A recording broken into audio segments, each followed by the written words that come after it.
All right, so let me get this set up. Welcome back, welcome back. So, as I'm just enjoying my Friday, I come across an interesting story. Um, and it happened in my own backyard, so the DMV area. And I must say, I always hear about protests going on, but I never understood why some of these protests happen and what the protesters think that is going to happen after they do these protests. Do they really think they're making a difference?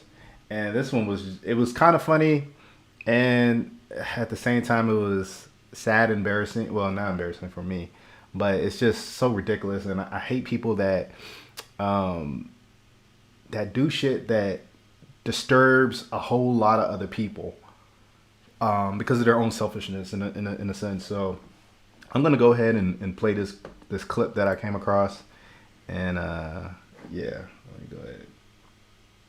Completely blocking traffic on the I-495 beltway in Montgomery County, Maryland, and demanding that President Biden declare a climate emergency. Now that protest prevented a parolee from getting to work. Watch. No, I'm about to go out for 4 years for my parole if I don't make my job. And y'all were so interested in no.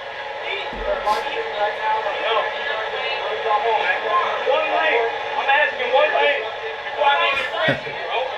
One lane before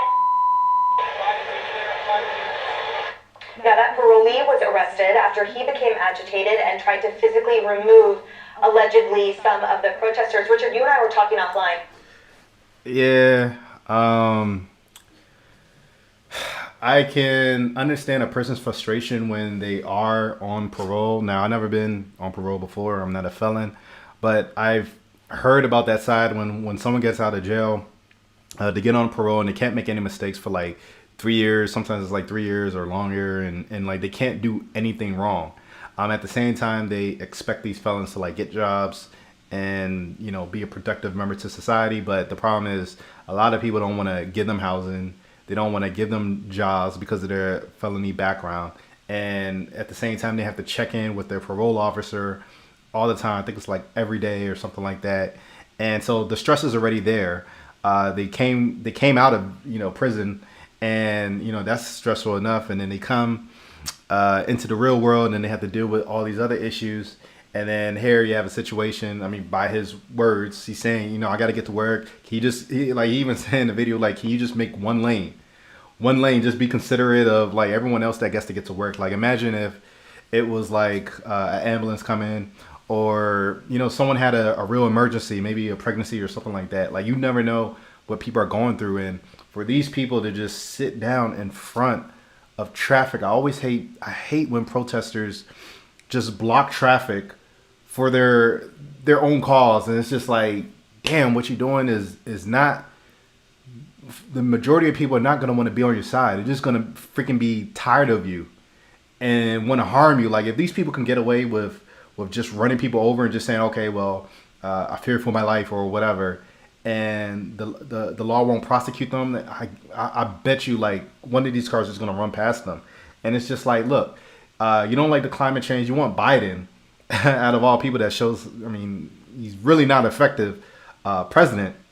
You want him to do something about climate change as if he controls the whole world. Now, I know a lot of people like to think like, okay, the U.S. is in control and stuff like that, and the UK and stuff. Like, when you really look at the numbers, they don't.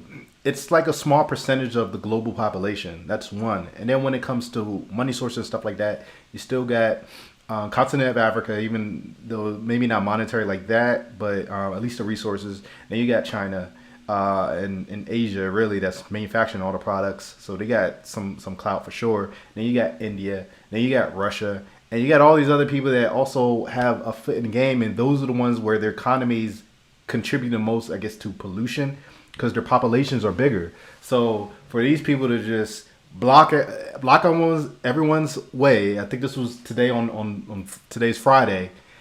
People trying to get home or get to work or whatever. Like, you never know. Maybe one of them really got to use the bathroom. Like, you know how you're in work all day, and you don't want to use the work office bathroom. You want to go home, just relax. And you got someone that's just takes it upon themselves, or multiple people that takes it upon themselves to just say, okay, you know what, I'm just gonna block this road. I don't care until Biden change. Like, he's not going to change the policy when you're there. It's not gonna happen when you're sitting there, and it's just like that's not how you get shit done.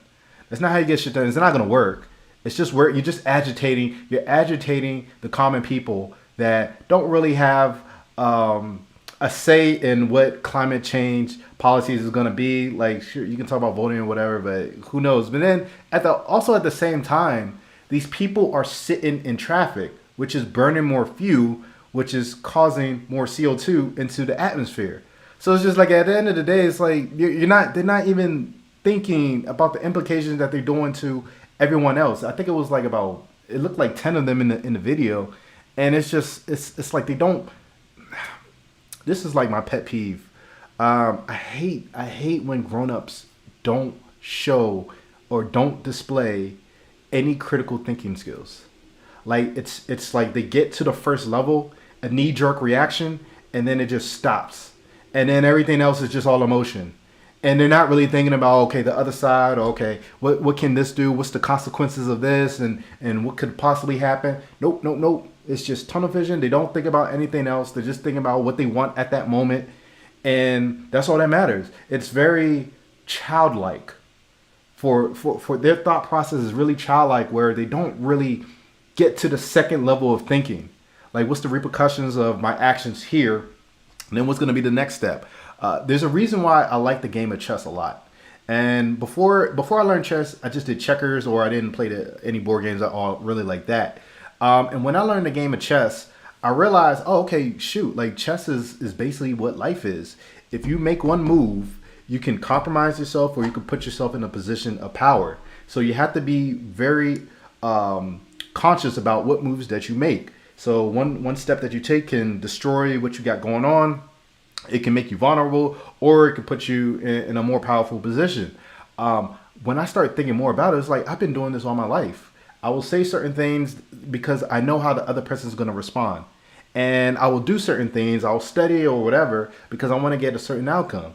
But I mean, that's essentially, I'm thinking about the long-term effects. I'm thinking about the next process. I'm thinking about, okay, will this give me what I want? I have to think about it in order for me to be successful. People like this that do this type of stuff, it's just, they just think the short term. It's all emotions. They don't think about what anyone else has going on. It's pretty much like, fuck them. It's all about me. A very selfish, childlike, petulant, childlike mentality to me. And it's this type of stuff annoys me. Now, thankfully, I never really been caught in one of these situations. And I lived in Baltimore for about 8 years. And when it was doing all the protests for the police shootings and stuff like that, I never got caught up in it. But I did live near the main streets where it did happen. And I remember I'll go out and I'll just watch and I'll see what they're doing. And it's just like a whole backup of cars, just like how you see on TV. And it's just like, and they're just shouting. And it's just like, these people have nothing to do with what happened with the police officers. So you're just going to frustrate these innocent people that just want to go. They just want to go home. They want to go home to their family. They want to go home to, or go to their work or whatever. They want to get done. They want to get done what they need to get done.